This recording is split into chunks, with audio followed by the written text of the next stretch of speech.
Hi, welcome to this week's lesson segment of Weekly Outdoor Plus. Jase Hintz here. I'm going to be giving you guys your weekly tip, as always. 2 weeks ago we went over your draw length, how to have the correct draw length. Last week we were going over how to pull back correctly, how to settle down on your target.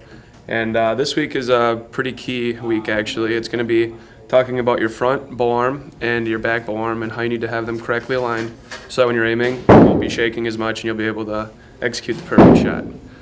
First thing is when you pull back, like we were talking about, you're going to come back, you have the correct grip that we talked about. You got to have your front arm slightly bend, but as you can see, it's pretty straight. The reason for that is you want it to be semi-straight because that's going to be your locked muscle position where you're not going to be using anything. You're going to have your wrist lined up with your elbow, lined up with your shoulder. All the bones are going to be aligned, bone on bone on bone, like we talked about before. If you have that, you're going to have more powerful position. No matter how many pounds you're holding, you're not going to be holding the pounds actually back. Or if you're not holding the pounds back, it's going to be a lot easier. You're going to be more relaxed. You're not going to have to worry about, fighting your bow or aiming really hard or anything like that. Bigger arm is going to be your back arm actually, not the one that's holding it out in front.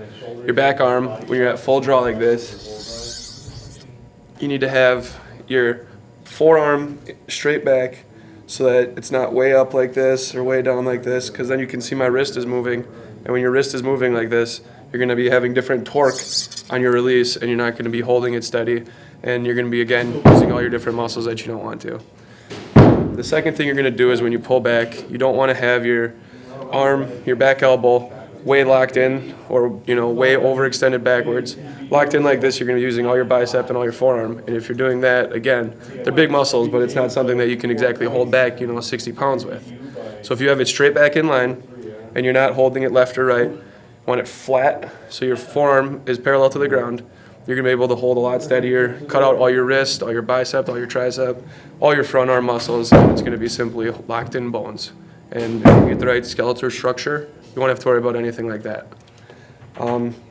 Again, try to practice this at home. Big key on all these things that I tell you is don't go out 20 yards and start trying to shoot like that, because you're not going to remember everything. You're going to be working more on aiming, and that's another thing you don't even have to worry about yet. You got to worry about lining everything up and doing it every time, not once, not twice, consistently when you're shooting.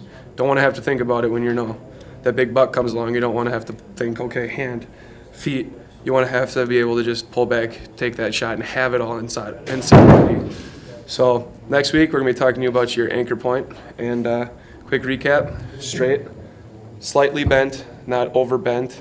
Drop that front shoulder down so it's all nice and flat. Back arm, you're going to have it up, flat, parallel to the ground. You're not going to be locked in, locked out. You want it straight in line with your string. Everything in line, aim steadier, make that perfect shot. Thank you. Have a good week.